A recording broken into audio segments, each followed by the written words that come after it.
రమణాశ్రమ లేఖలు 63వ లేఖ తృప్తి ఆగస్టు 19, 1946 లోగడ అచ్చయ్య వచ్చిన 64 ప్రూఫులు 4 ఉంటే బైండ్ చేయమని రాజగోపాల్ అయ్యర్తో చెప్పారు భగవాన్.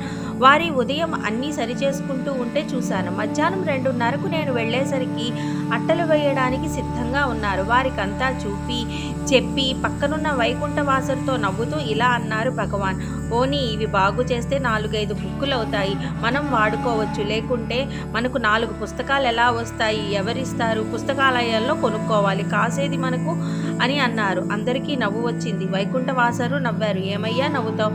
నేనేం ఉద్యోగం చేసి నెలలా 100కు 100 జీతం తెస్తున్నానా? వ్యాపారం చేసి లక్షల కొద్దీ సంపాదిస్తున్నానా? నాకేది కాసు? మనకేం స్వతంత్రం ఉన్నది?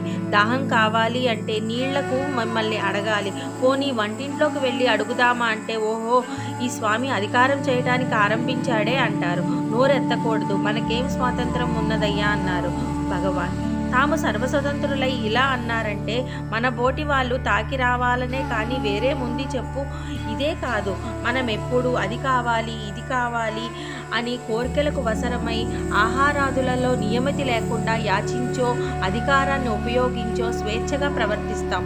భగవాన్ ఈ విషయంలో అధికారం నిరసించుటయే కాక యాచనము కూడా వద్దు అని నిర్దేశించినట్లు తెలిపారు.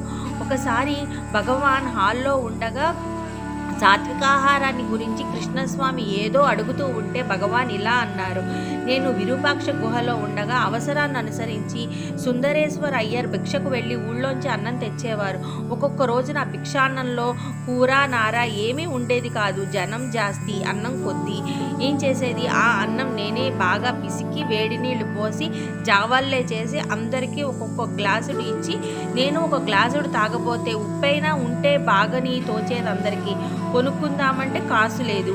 ఎవరైనా ఉప్పు కావాలని అడగాలి. అడగడం ప్రారంభిస్తే ఉప్పు అడిగిన నోట పప్పు అడగాలని, పప్పు అడిగిన చోట పాయసం కావాలని అనిపిస్తుంది. కాబట్టి ఆ తలపే కూడదని అలాగే త్రాగేవాళ్ళం. ఎంతో హాయిగా ఉండేది. ఉప్పు కూడా లేని సాత్విక ఆహారం కనుక శరీరానికి సుఖమే కాక మనస్సుకు ఎంతో తృప్తిగా ఉండేది. ఉప్పు కూడా రాజస పదార్థాలలో చేరిందేనా అన్నాను నేను. ఆ సందేహమేమి, అదేదో గ్రంథంలో ఉంది, చూచి చెబుతాను ఉండండి అన్నారు భగవాన్. భగవాన్ చెబితే చాలదా, గ్రంథం ఎందుకు అన్నాను. ఉప్పు మానటం చేత కాలేదు సరికదా, కాస్త కారం కూడా ఒంటికి పడితే బాగాని తోస్తోంది. ఇలా ఉన్నవి మన ఆహార నియమాలు నిష్ఠలును.